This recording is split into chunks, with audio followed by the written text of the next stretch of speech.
Hello, everybody. Todd here, and I have got a special little gift for everybody that's in our community.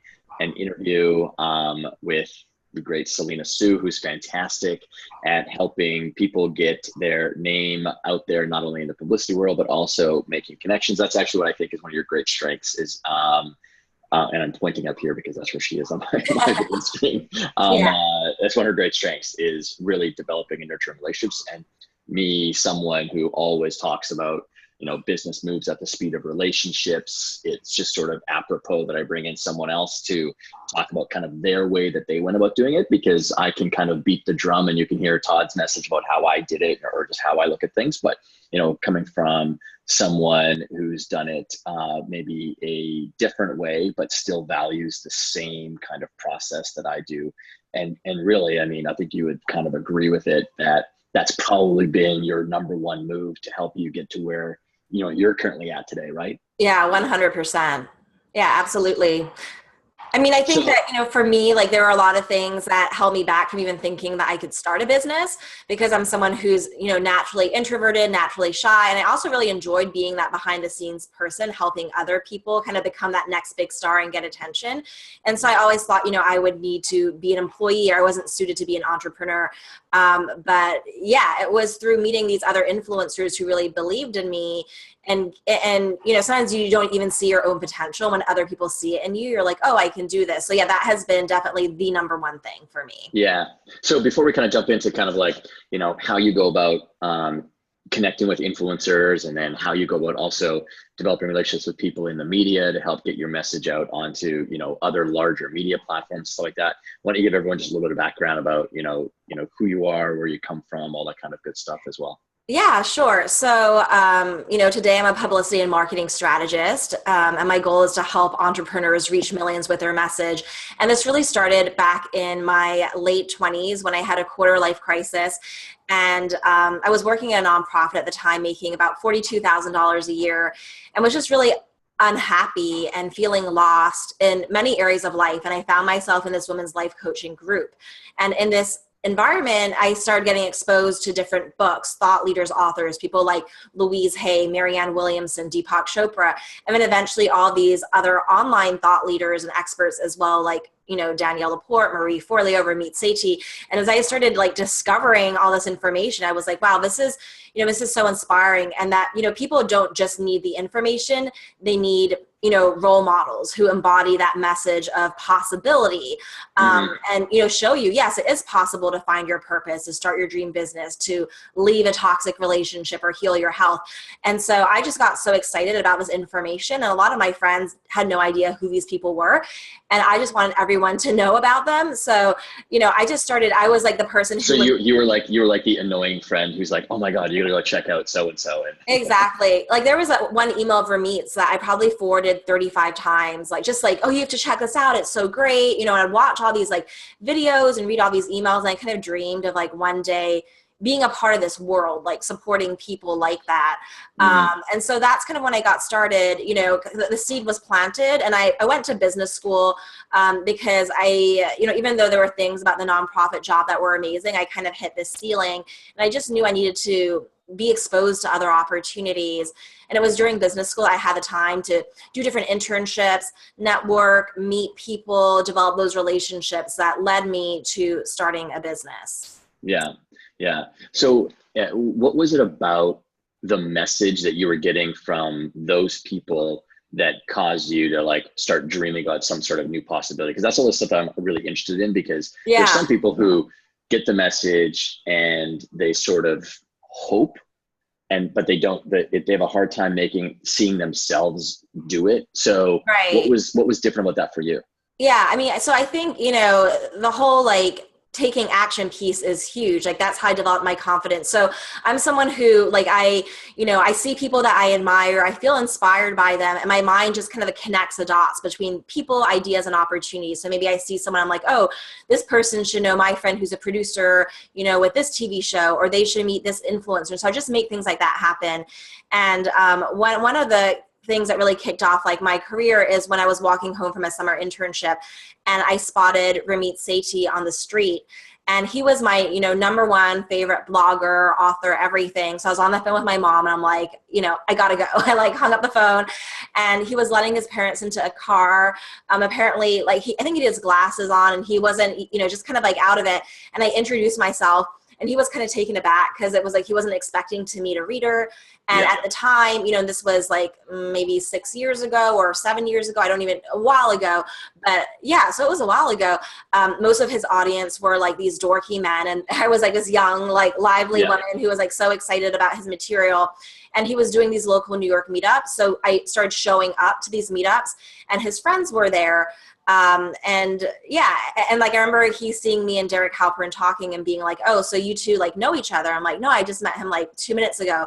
But the thing is, like, the secret to developing a relationship and getting people interested in you is to be really interested in them. So like for me and with Derek, I just knew so much about the Marriage Hero because I'd watched all their videos and bought programs and things like that. So that did definitely help build the relationship. And then one day when I was in business school, Ramit sent me an email and he said, I'm redesigning my website.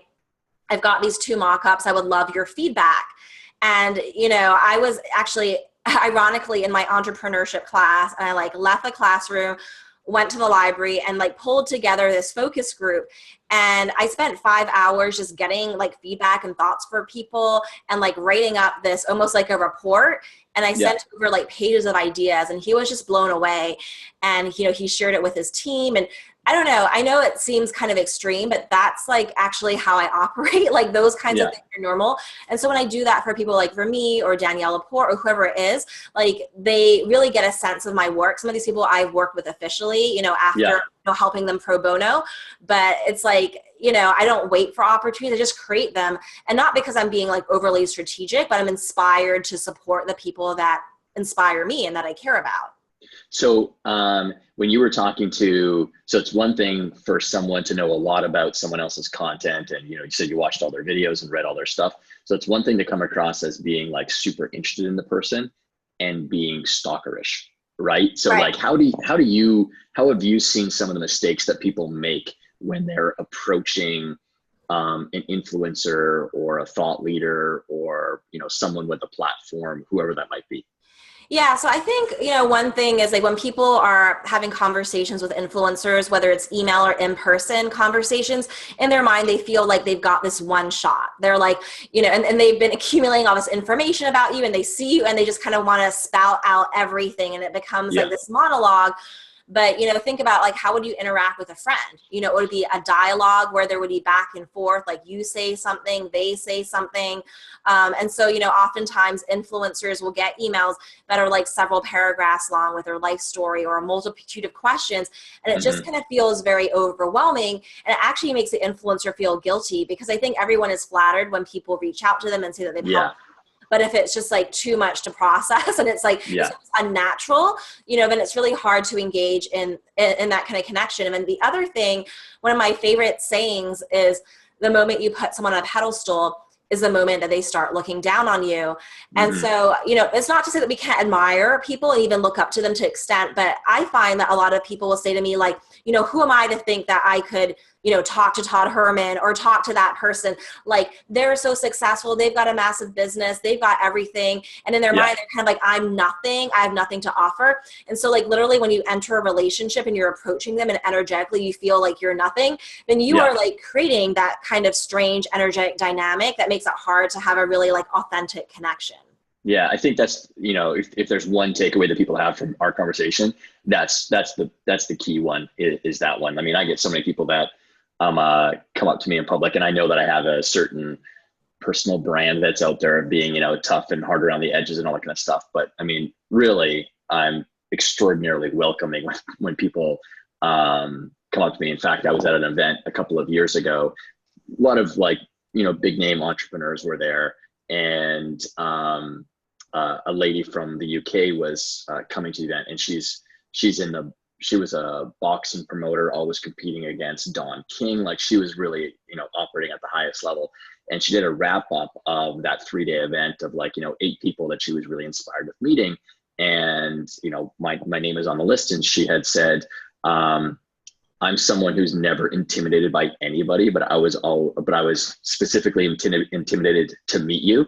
And then, but in the end, you were the most giving and, essentially kind of like you're the most giving person there of your time and of your strategy and all that kind of stuff.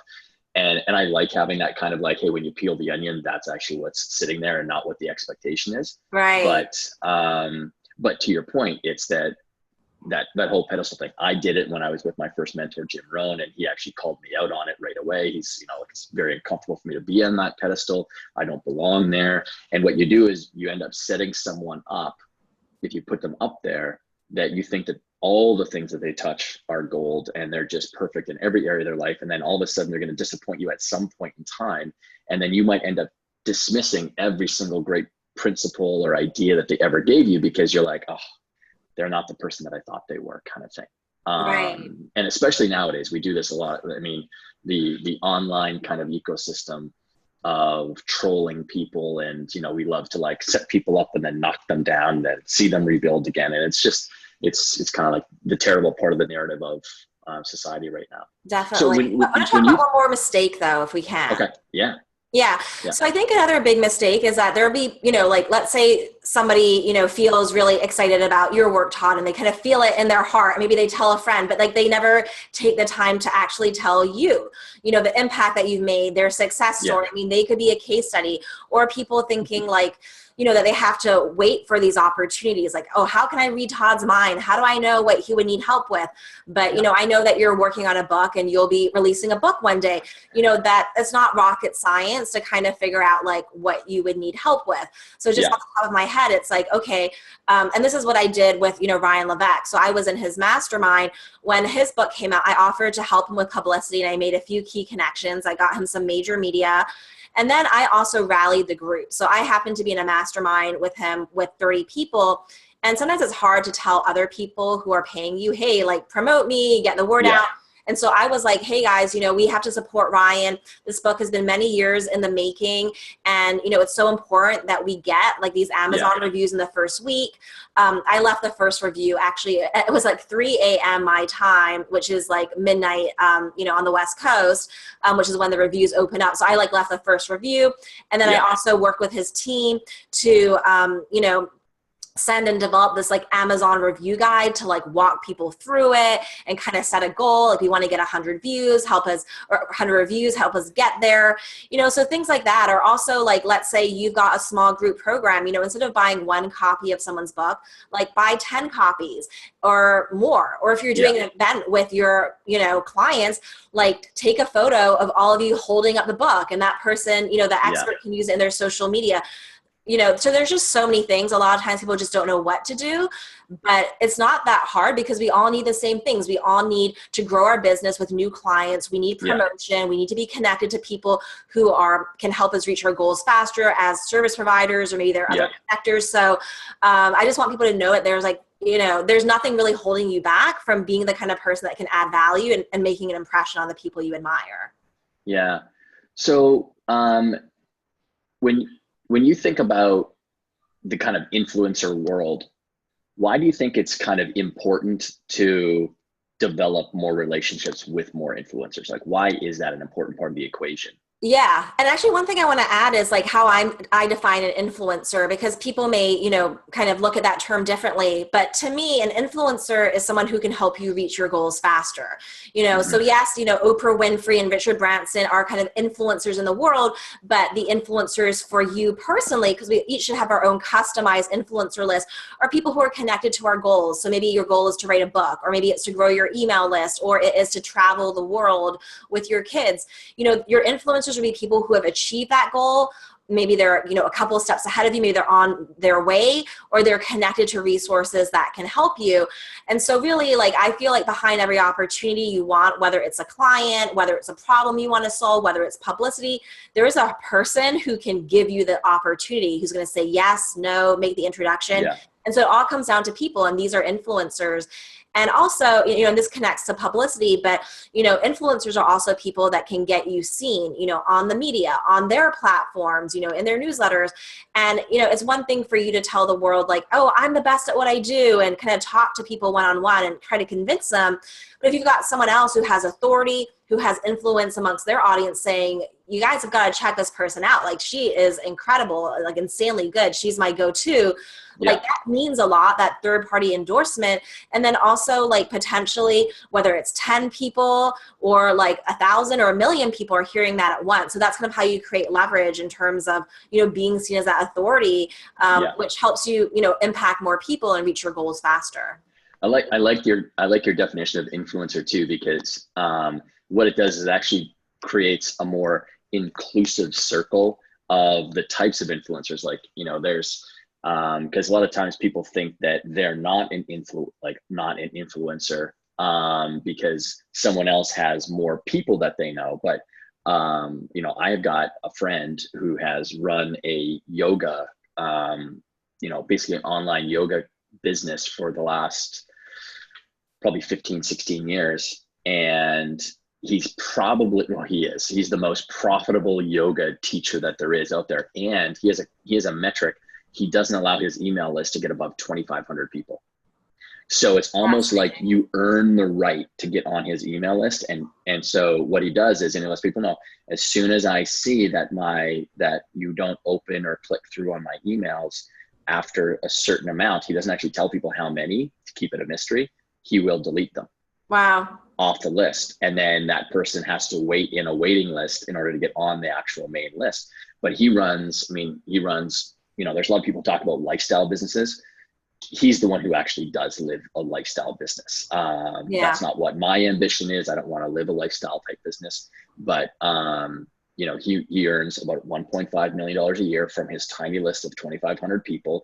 But you talk about an influencer, because his whole idea when he kind of heard about the concept of, actually the whole concept of, you know, 1,000 true fans came after he actually started using the strategy. Oh, cool. But he's a perfect example of an influencer. But it's not about him having 35,000 or 1 million followers on Instagram. It's about, you know, being really influential, because that's what an influencer is. Absolutely. Like, one example I'll share is, you know, there was a student in my course who reached out to me and said, you know, would love to know how I could be helpful to you.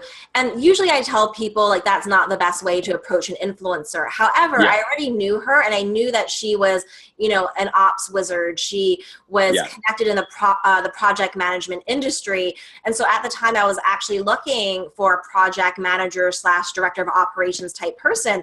And so I said, you know, who do you know that could be a great person for me? And she's like, I know the #1 best, like, project manager. Her name is Karen. And immediately I thought, oh my gosh, she must be, like, you know, out of my range, out of my reach. I was like, okay, connect me to her. And she ended up working with me for many years and really helped me transform and systematize my business, and, like, has helped me scale. And so she may have thought, like, oh, well, you know, my business is different than Selena's. Like, I'm just a student of her course. But, like, that was one of the biggest things, most transformative things that could have happened in my business. And then I ended up, you know, connecting you to Karen because you came to one of my events. And so it's like, you know, it's and now KJ is my head of operations. So I stole her from you. Well, we shared her, and then exactly. We did. So it's like, it's amazing. But so you don't, you know, if you are an expert in something, or you've got connections that could be valuable to people, you're going to be an influencer to someone. Yeah. When you think about some of the most memorable stories you've heard about people reaching out to influencers to develop relationships, what are some of the stories that you've kind of heard, or whether you've experienced them or what? Well, I have 2 stories that people love, so I'm going to share those. So one of them is, one of my favorite influencers was, and still is, Pat Flynn. And I just really like his energy, and I feel like he's so there for his community. And so I was on his newsletter list, and then I saw that he, you know, he mentioned that he was coming to New York City to speak at a conference, and he said, you know, I might have some time to read up with some, you know, smart passive income listeners, you know, shoot me a note if you're interested. And I thought, you know, well, Pat's not going to be in town for that long. And, you know, how can I make this valuable to him? And so I thought, let me organize an influencer dinner party in his honor. And so I reached out to Pat and said, I see that you're coming to town. That's really exciting. And I was thinking that I could host this influencer dinner party for you. I've actually done something similar for your friends, John Lee Dumas and Chris Ducker. And we have some mutual friends, so I'd love to invite them and anyone else who you think would be interesting. And he was just so touched by that. And I ended up partnering with our mutual friend, Chris Winfield, to, co-host the dinner party. Yeah. And we ended up paying for everyone. And it was just like such a treat for him because he could just show up. There's this whole thing organized in his honor, reconnect with some of his favorite people and meet some other new people. Yeah. And, again, that's not waiting for an opportunity, but creating an opportunity and going above and beyond. Because I think if you just kind of, are nice and friendly and, you kind of build a relationship, but that's not how you're going to be remembered. Yeah. Yeah. It's funny because, and you now, were there, Todd. Yeah, I was there. That was actually when I met Chris. Yeah. And myself and Chris and Ramit and Ryan Lee sat at one end of the table and annoyed the entire restaurant because we were just sitting there telling jokes and laughing out loud. So, but that's the cool thing about when you do something like that, what you're really doing is you're creating a lot of other opportunities for connections, because now Chris and I have become really good friends, done some business together as well. He's speaking at, my live event. If you weren't going to be going through a major part of a campaign for your business, you'd be out there speaking as well. So yeah, and it's easy to do, and it satisfies that really big need that we all have, which is, especially when someone's putting the dinner together, that we really trust that they're probably curating a good group of people. Yeah. It's such an easy yes. And then you end up getting to meet new people or maybe deepen relationships with people that you already know and like. So cool. What's your second story? Yeah. So my second story, this happened several years ago before I had my business, but Danielle LaPorte was launching her book, The Firestarter Sessions. And I knew that because I was on her email list. And I said to her, Danielle, I would love to reach out to the editors at Oprah Magazine because I just feel like they need to know about your book. Do I have a permission to, reach out to them? Because you don't want to just start pitching someone on their behalf when they're not aware of it. Because who knows what's already happening with their PR team. And so she was like, I would love that. And so her publisher sent me a copy of the Firestarter book. And there were also some Firestarter tattoos. I bought this brown paper bag and some red kind of fire paper that was bursting out of the bag. And I went to the store and bought a chocolate fire chili bar. And I just kind of assembled this package. I hand delivered it to her. So I wrote this really beautiful pitch. And I took a photo of everything and sent it to Danielle. And she was just so blown away. She's like, Selena, this pitch is impeccable. You're so in your zone. For the love of God, thank you. And, so that was great to get them, Danielle on their radar. We had an exchange there with the team. And then about maybe a year or two later, I was, looking to start my business. And I thought, I don't really have, clients and I need some credibility, so I was thinking I should get some testimonials and endorsements. And so I said to Danielle, would you, I'm launching this new website, I'm so excited. I was wondering if I could include a sentence or two from you. Here's a little, excerpt from the email you sent me, perhaps that could be a testimonial. Let me know what you think. And she was like, yes, absolutely. Use that testimonial, far and wide and all of that. And, I asked Marie Forleo for the same thing. So she gave me a testimonial, and then a bunch of my friends who are different magazine editors and reporters. And so for me, when I launched my website in day one, I had all these influencer endorsements and media endorsements. So that created a lot of buzz, and that kind of positioned me as, someone who was premium, someone who was trusted, and that helped me build my business a lot quicker than if I didn't have those relationships or any sort of, endorsement or testimonial. So I'm going to rewind back a ways. Did you always kind of operate this way, where you were kind of trying to provide more value before you were ever asked to, before people really even had a relationship with you? Or is that something that developed over time because you saw it working? I mean, I think maybe starting in my 20s when I was in college or doing internships and started getting exposed to just different people, I started doing that. But honestly, I wasn't even thinking I would get something or need to get something. So this is a mindset of mine. But, I only want to help people where I'm so inspired by their work that the act of giving to them is the reward. There has to be that alignment there. And so with Danielle LaPorte, the fact that I could help more influencers and media know about her book, like that just feels so rewarding that I could be a part of the amazing thing that she's created, that I already feel fulfilled with the opportunity to interact with her and support her. And so, yeah, I mean, I always give more than I take.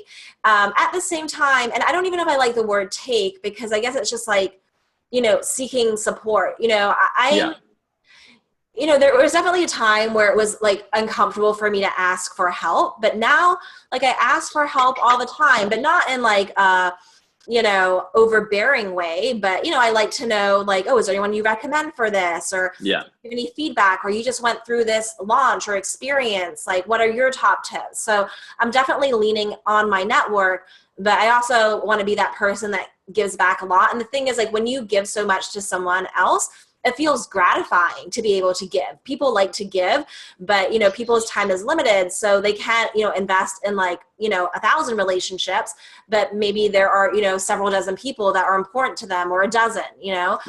So I like to be that person. And for me, it's not about quantity. It's all about, you know, the quality of the relationship. So you just mentioned, you know, asking as well, you know, because there's a give take, there's a, and I know some people who are influencers, they're friends, one person in particular who is fantastic at asking and terrible at giving. And that guy is known for it now, and he doesn't even realize that he's known for it. I know who you're talking about. But the question is like, so how do you know it's the right time to maybe ask an influencer for a favor? Yeah, absolutely. So it. And by the way, I think what's important is someone starts out as an influencer, maybe when you don't have a relationship, but then they end up becoming a friend. Like you and I, we're friends.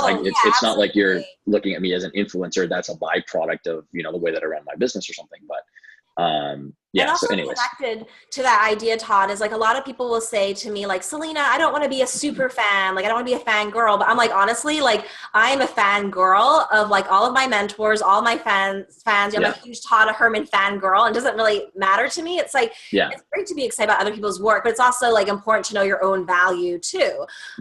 So yeah, absolutely. These people that you admire can, you know, over time become your friends, mentors, and clients. Yeah. So when have you found to be the right time, or is there kind of a precipitating moment where that makes sense? So, you know, it really depends on the person, and it depends on the request. So there are certain people that are being bombarded with requests all day long, and so they kind of have their guards up. You know, so like with Danielle LaPorte, you know, I was kind of being a helpful person in her life for a couple of years, or maybe several years, before I even asked for anything. So that's what happened in that case.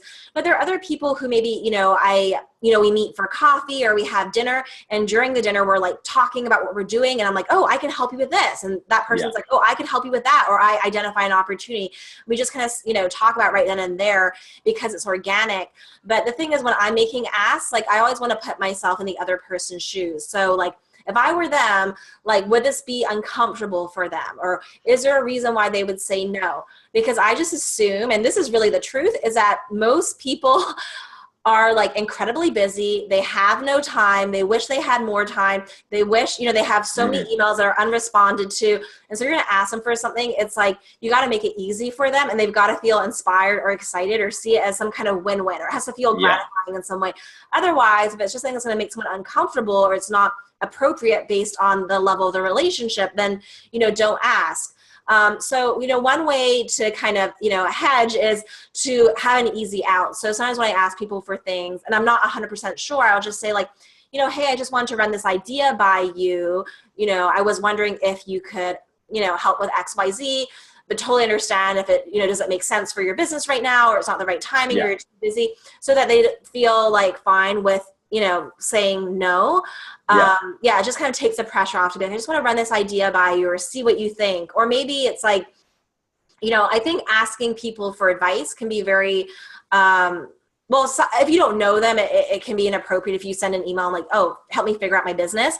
But if it's just like, you know, do you think I should do A or B? Or if it's like a stronger relationship, or you're meeting with them in person already, you know, asking them for advice kind of elevates them. It shows that you respect them versus being like, can you make this big, important introduction when they don't know you well enough? And then when people start giving you advice, then over time they'd be like, oh, actually, you know, I should introduce you to someone. So like, if, you know, I was having dinner with a friend who wanted to be in Forbes, and they started asking me for advice around that. And we started talking about their article ideas, and I'd be like, you know, actually I have like a contributor who actually focuses on your topic of expertise. So I would love to make an introduction. But if someone just said straight up, oh, Selena, can you connect me to your contact at Forbes? I'm like, wait, for what? And like, what do you pitch me? You know, it would be harder for me, or I just wouldn't be as inclined to say yes immediately. Yeah.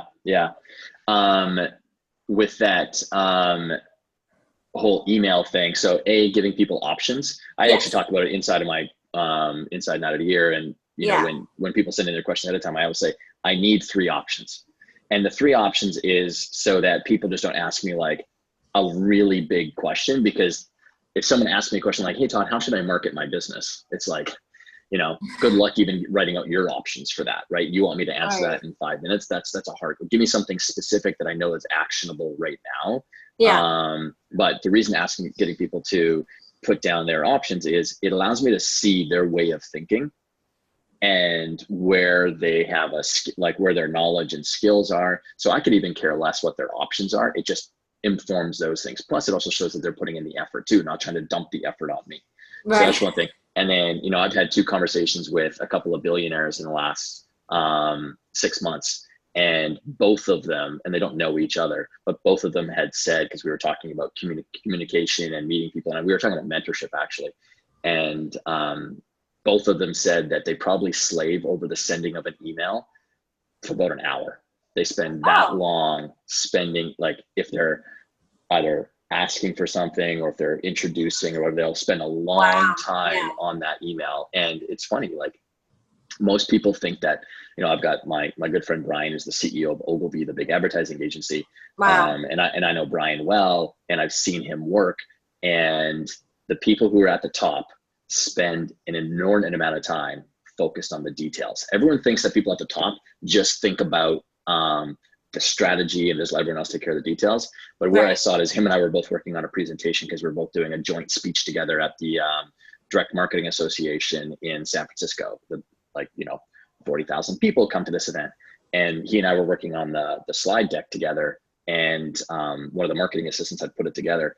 And there was like, on one of the slides, the title at the top was offline by about, 3 pixels, and he caught it. And he was catching like all these little things that were, someone else just blows by it, but they watch the details. And so just, sharing that, because that's, anytime you're reaching out to people, it's like really pay attention to those details because it does matter. So, well, so we talked about influencers. What about publicity side of things?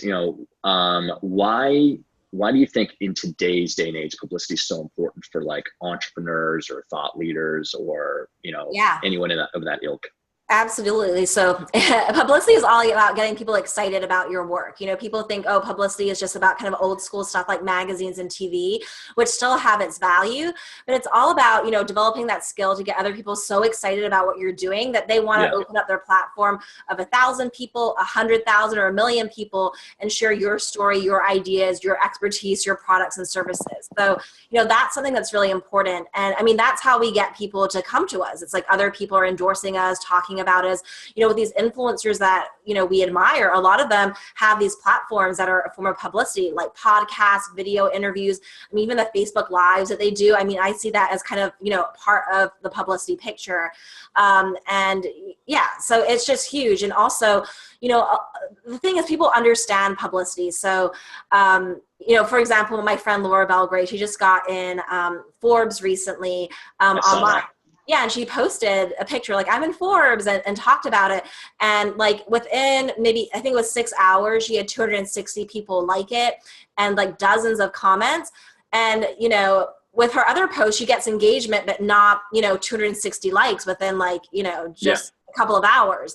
And, you know, I saw her mom like sharing the post and her dad being like, oh my gosh, Laura, I'm so proud of you. This is so amazing and all of that, you know, whereas if you posted something on Facebook and said, hey, I'm doing a webinar, or hey, I got 300 people to sign up for my webinar, you know, they're going to be like, what? Like, what does that mean? Like, what's a webinar? And so it's a way to get people excited. It's a way for people to see you as a go-to expert.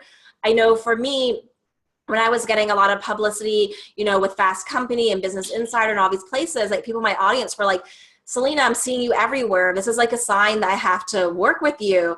And, you know, I know why they were seeing me everywhere. It was because I made a conscious choice to seek the publicity, and I was putting it in front of them. I was posting it on social. I was putting it in my newsletter. But, you know, when people see that, they can see that you're someone who is going places and they want to be, you know, along for the ride. Yeah. I mean, I've had that same experience because I've done lots of different media, like Today's Show and all those things, and it excites your parents more than anybody else is who it really excites. Yeah. Because for most of us, I don't know if anyone who's listening, if you have that experience of your parents have no idea what you do, like still to this day, I've been doing this for 21 years. My dad has a tough time explaining to people what exactly it is that I do. But as soon as they hear that you're in a newspaper or a TV, then it's like, now they have an excuse to share what you do with other people. So what are some of the, cause I like digging into like mindset stuff. What are some of the blocks that people have around publicity, or how are they thinking of it the wrong way? Cause I know I did, and I can share mine later. And then when the switch actually flicked, I was like, oh, now I see the matrix for what it is. And I was able to play the game because it's a different game. Right. So in terms of the mindset stuff, I have like the perfect story to kind of accompany this. So, you know, I really loved and still love being, you know, the behind the scenes person for different people. And with one of my first clients, she was so excited about me. And she's like, Selena, I want to do a Skype interview with you. I want to email it out to my audience. And it was a big deal because I was like, she was my first client, just in business. I didn't have an email list yet. But I remember being scared. Like, I remember thinking like, oh, there's no way I want to do it. And then deep down, there was this like wise voice being like, you've got to do it. This is a great opportunity. So I did this Skype interview, and I, you know, remember feeling really nervous about it, and then watching it later with my interns. And at the time I was working on my public speaking, and I was using a lot of filler words. So I told my interns, like, let's count all the times I say, you know, so's, and I was watching this interview, and I noticed like I had the most terrible eye contact. I seemed like very, you know, like just lacking confidence, like, you know, not making eye contact, talking really fast, looking up to the sky, and, you know, just like it was off. And then my interns were counting, and we were like at like 137 filler words. I'm like, oh my God, you know, I was like, it was like, this is such a train wreck. There's no way we could release this. And then one of my interns was like, Selena, you actually had a lot of really good things to say. Like, I think people are going to like this. And I was like thinking, you know what, let me just send this out. Like, what's the worst that could happen? And I sent it out, and I know that it wasn't, you know, great in terms of my performance, but people wrote back and they're like, wow, I really love this. This is our first time seeing you on video. So exciting. Like, I love the story. That was really helpful advice. And so I realized like a whole bunch of things in this moment that are like applicable, these like mindset blocks that we have. So the number one thing is that we're always our own worst critic. You know, so literally after the interview, I was like, let me watch it and see all the ways I messed up, and let me like document it, count it, you know? So that's one thing, but usually, you know, you're better than you think. And then the second thing is like, just getting real with myself and understanding, okay, Selena, like, this is the first time you've ever done an interview. You don't have experience. So, you know, you're going to get better over time. And I've seen that as I've done more and more podcast interviews. Like, I get better at sharing certain stories over time. And so, you know, maybe you look at these incredible people who do TED Talks, or your favorite experts who are so eloquent, and you're like, how could I ever be like them? But like, they've been doing this for 10 or 20 years. So it's really not fair to yourself to compare. And then the third thing is that, like, you know, are you providing value? You know, a lot of times we're just so me-centered. Like, how do I look? Or maybe like, you know, I need to lose 5 pounds before I can go on camera, or, you know, I need to be further along. But it's like, you know, you have information, ideas, and a story that could really help people, could heal them. It could change their business. It could change their whole life, you know? And so when I do an interview now, like, I don't even look for whether it's perfect or not, because I know that, you know, if I were to really focus, I would find something to criticize, right? That's, you know, all of us are like that to an extent. So I'll like just ask myself, like, did I give this my all? Did I share interesting stories? Did I put my heart into this?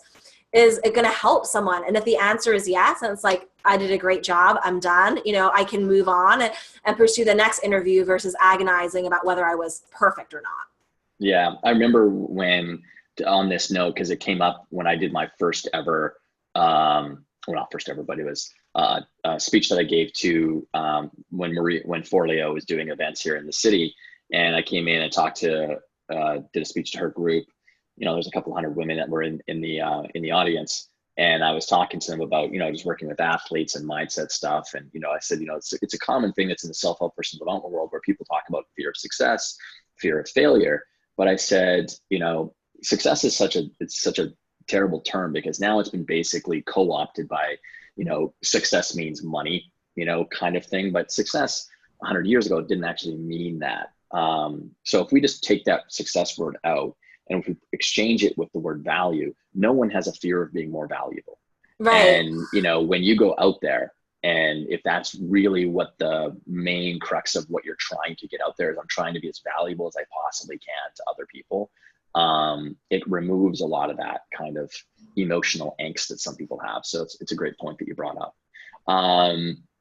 How do people, because I think everyone kind of gets, I don't know, I haven't really met anybody who disagrees that publicity wouldn't be great.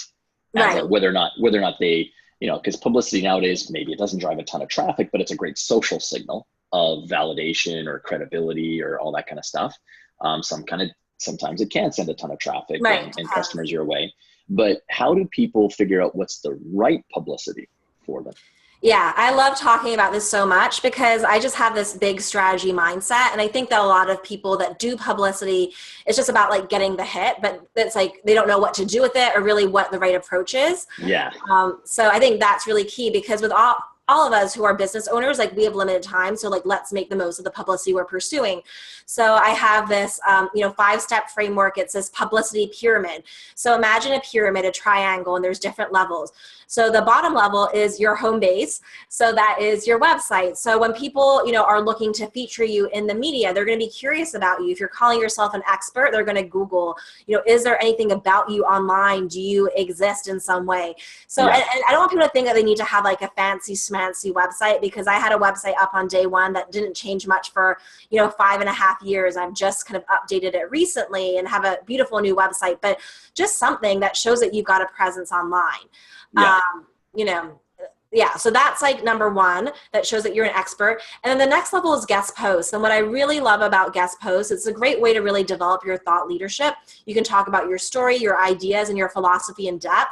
You can also have a lot more control over, what you're writing, because you have time, you're controlling like what you're putting out there. You can have friends edit it. And then after you, and then the other thing is a lot of these, okay, I'm seeing a screen share. What I wanted, because I was going to do you a favor, and I was going to draw out your. Okay. I was your like, what is going on here? Yeah. So, so you said home base is at the bottom. Yeah. Home base with the website. Yeah. So, basically website.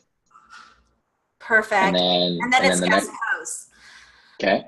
Yeah. And so actually connected to guest posts, there's lots of, guest post sites like Forbes, Huffington Post, Mind Body Green, Thrive Global. These are like household names that people know and recognize. So when you get like one hit there, it's like, it means so much to people.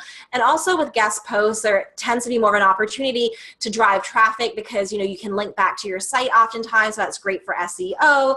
Also, if you have like an opt-in where you're directing people to download a free gift.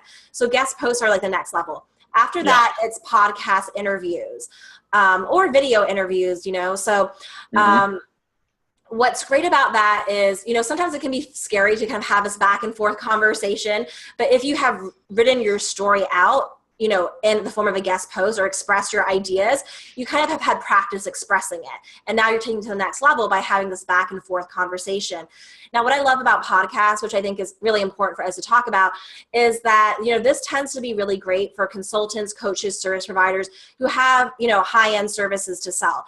So like if you're selling a $5,000 coaching package, the kind of person that is listening to a podcast who is investing 30 minutes or an hour of their time, carving out that time for like their personal or, developing their business skills, are the kinds of people that sign up for courses, that's, enroll in programs that get help. And so I know for me in my business, podcasts have been the thing that have moved the needle and have gotten me like a lot of clients, you know, and people in my program. So podcast is next. Now podcasts actually, and I think the other thing that it does too, because it's one thing that I've noticed, is it develops great relationships with other like influencers or other people who, you know, hear you get on their radar, and it just sort of, it ascends you into a completely different area as well. So I think it's great that way. Oh yeah. And with podcasts, like the people that run podcasts, these are influencers. You know, if you're contacting someone at Forbes, it's maybe the contributors editor,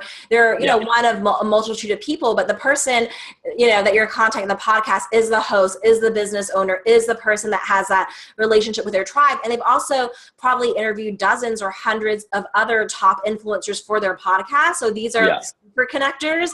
So even just like, you know, wouldn't you want to have a conversation with someone who is an incredible influencer? And it's like, yeah, you can do that with a podcast. You're developing that relationship and you're sharing your ideas and message with thousands, you know, or tens or even hundreds of thousands of people at the same time. So it's super and I mean, leverage. even with that too, like, so last year, well, it was like a year and a half ago, Tony Robbins reached out to me because he heard about my alter ego effect and he wanted to get me on his podcast. Now, he doesn't actually do the interview for the podcast, but he wanted to get me on there. And so after about 5 months of going back and forth, we finally did the interview, and it came out in January or February of last year. And again, this is where it goes to, like, you know, you go to that, like, so a lot of people will show up for a podcast and they'll just like show up and just do their best kind of thing. Whereas, you know, I prep and, you know, similar things that you do. Yeah. And every week last year they pinged me because my podcast interview was the most downloaded podcast of their entire podcast series. In fact, anytime it even beat all of Tony's personal podcasts interviews, but that only just solidified that relationship more and stuff, because, you know, at the end of the day, you know, not everything that we put out there resonates with our audiences all the time, right? And then when something has a huge spike, you're like, oh, what's that about? Maybe I need to get that person back more, or we need to, you know, it creates a resonance. So anyways, what's the fourth thing? Okay, so the next level is magazines. And so one thing to keep in mind with magazines is, for the most part, you're going to be featured as an expert, where they're going to include quotes from you in their story, but they may be featuring other experts as well. So, you know, with magazines, it's not going to be typically the same as guest posts where you're going to be authoring the full piece, but you're going to be positioned as like an ultimate expert that they're calling for, you know, Marie Claire, Entrepreneur Magazine, whatever it is. And what's cool about that is, you know, with magazines, there's typically only 10 to 12 issues a year. So these are very limited, coveted opportunities. And also, if you're looking to write a book one day, you know, and you want to show the publisher that you can reach the masses, like showing that you have been in magazines is like a huge credibility marker that you have that mass, you know, media potential. And also, like, magazines are everywhere. You know, you go to you know, you're at the airport or you're at the dentist's office, you know, you flip through a magazine, you see someone there and it's like, okay, wow, this is like, it's a big deal. It's a way to really reach millions, but the depth is not going to be as deep as guest posts and podcasts. And you're going to have to really know how to speak in sound bites and really just kind of get a message across quickly. Yeah. Finally. So the final level is TV. And it's so funny because, you know, a lot of people come to me and they kind of want that first. They're like, you know, Selena, I want to be interviewed by Oprah on Super Soul Sunday. I want to be on the Today Show. And that really isn't, you know, most people's first stop. It's part of maybe their vision or their dream, but they need to have this base, you know, that they need their home base and they need this, you know, body of work to follow that. Because if a producer, you know, from Oprah was like, oh, I heard that you're this high performance expert, but you know, they look around, there's like not much of a website. There's nothing on you, no interviews, no like thing. Then it's like, wait, are you the real deal? You know, but once you have that base, then you are seen as that credible expert. And with TV, it's not just about having great ideas. You have to be someone who's good on camera. And also, you know, podcast interviews are like typically 30 minutes to an hour, but a TV interview could be as short as 90 seconds or 3 minutes. And so you really have to be able to condense your message. And it can feel a lot more high stakes than podcast interviews that, can easily be edited typically. So, that's something that I recommend that people work up towards versus it being their first stop. I mean, it's great and they've got a book and they've got a low price point product, but for a lot of people that are looking to build their list and to, reach that kind of high end group of customers and niche audiences, podcasts and guest posts, with the right people, I think move the needle the most. Yeah, I think what's great about this too is as you move up, what this is really doing is it's actually showing people that your skills need to be leveling up too, yes. right? Like, because a lot of people want to start up here, but unless you've been out and you've been flexing the muscle of being a great communicator and speaking, and like if you're a great speaker, you can ascend to TV a lot faster than someone else because you know how to speak in succinct ways and you can have sound bites and you can say things in an interesting way that's memorable. You know how to be a great guest, because there's a lot of people go on TV that really aren't great guests for the interviewers that are, because you also want to be making the interviewer look really, really good. That's what people don't understand about TV is they think it's all about them, but there's kind of a couple games that are being played when you're on there. So, if you're on and TV can be a great avenue for you, but if you don't make that interviewer look good and smart for the interview that they're doing, then the chances of getting invited back are kind of slim. So this is great, and I think it's super instructive pathway for people to kind of think about just the ways that they can kind of ascend through that influencer and publicity and media world as well. So listen, I've kept you for a long time here. So any parting thoughts that you would have for people about helping them kind of navigate this world of developing their Rolodex and developing deeper relationships or getting their message out in front of, different platforms? Yeah, I think that, the main thing I want to get across to people is something that's really doable. Like you don't need to wait, 3 years, 5 years before you can get media. You don't have to wait until your website is perfect in order to connect with influencers. There are steps that you can take now. And I know when I first started my business, I started pursuing publicity and relationships early on. That is why, I was able to start a mastermind that was $24,000 in my first year of business. That is why I had people that were following, Marie Forleo, who were in her mastermind, sign up as my private clients, so it's important. And it's also not something that's so hard to do. With media, obviously, I recommend that people try to get a minimum of 3 press hits that they feel proud of. Because just doing one thing is not enough to leave a lasting impression, but people see like, oh, she's here and there and there. It makes an impression. And also with your, bio on your website, you want to be able to say like, so-and-so has been featured in Forbes, Business Insider, Inc., or on, this podcast, that one. So, you have those 3 media hits or more for those of us that want to be in the media regularly, and you can use that for life. Like that's a really huge part of branding. When people go to your website, you can have those media logos front and center. If people are looking to opt in for a webinar or hit the buy button, you can have the media logos right by there. Or you're being introduced on a big stage or on another podcast, they'll introduce you as so-and-so has been featured in X, Y, and Z places. So it's like you invest that energy now into getting those media hits, and then that brand equity you can use for the lifetime of your business. So I think that's a pretty big return on investment. And there's just so many ways to leverage that media to make it really work for you and your business. Honestly, I think one of the biggest ones that satisfies one of the biggest problems people have right now is the problem with the way that a lot of people are doing their business when it comes to like the online world is they're all living inside of one big echo chamber where everyone's saying the same thing possibly in their space. They're all fighting over the exact same customers. And so they're not really knowing how to position and differentiate.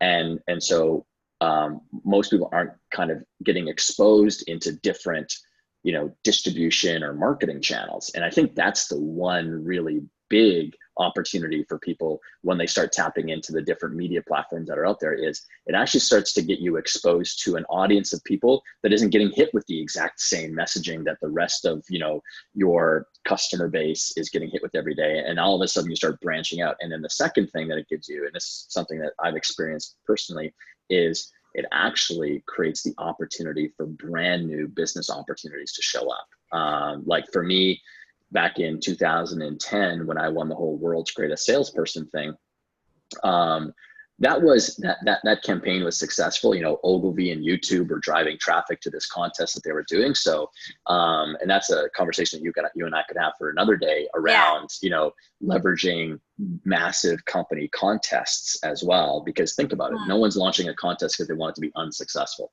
And those big companies also have access into all these media people to help get the message out about this.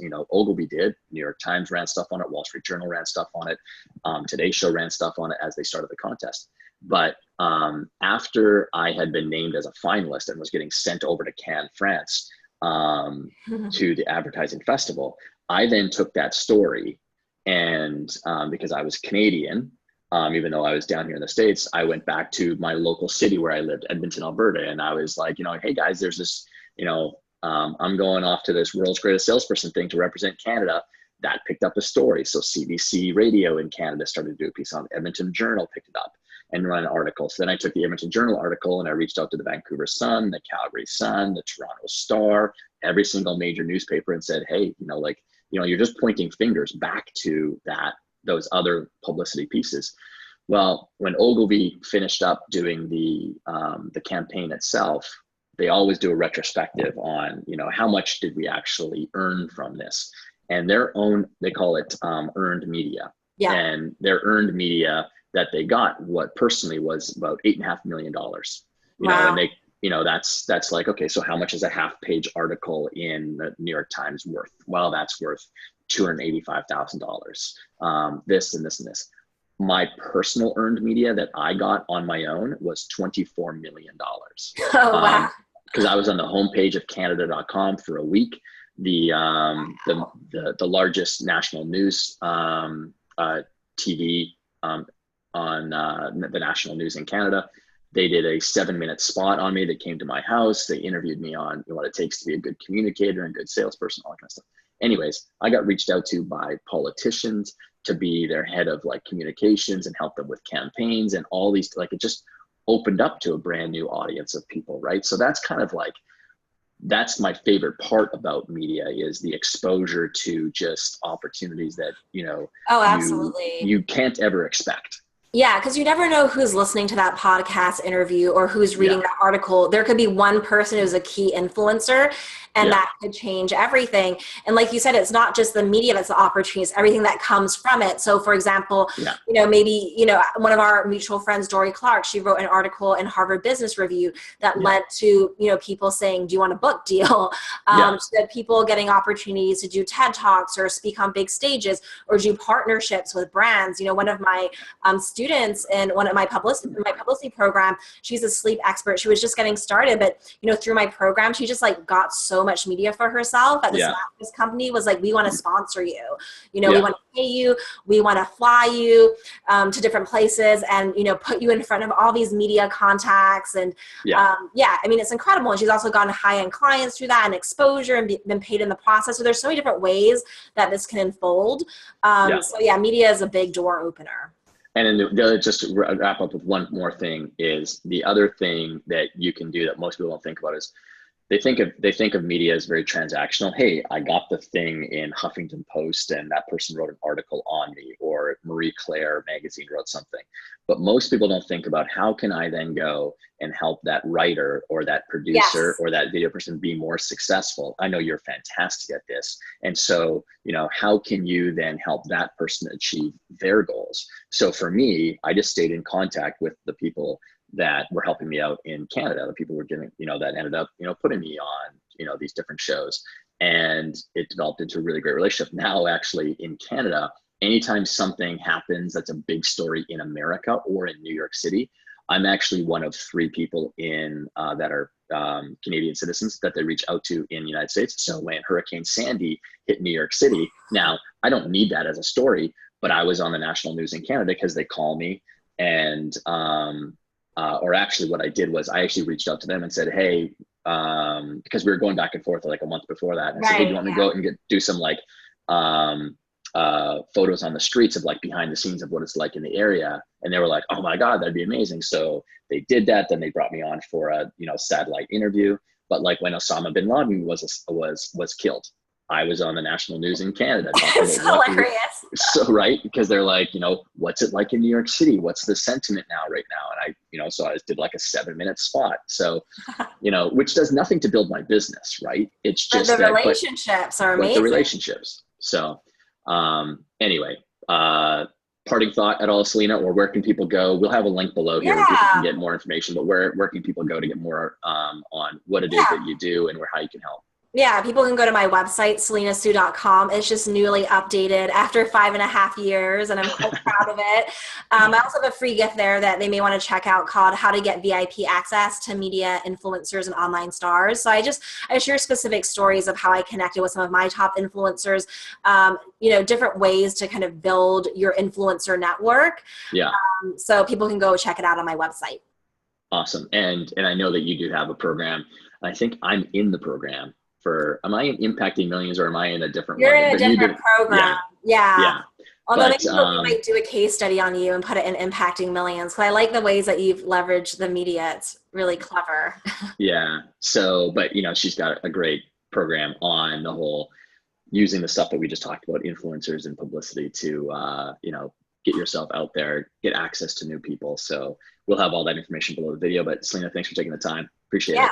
Thanks so much. Okay. Ciao, ciao. Bye-bye.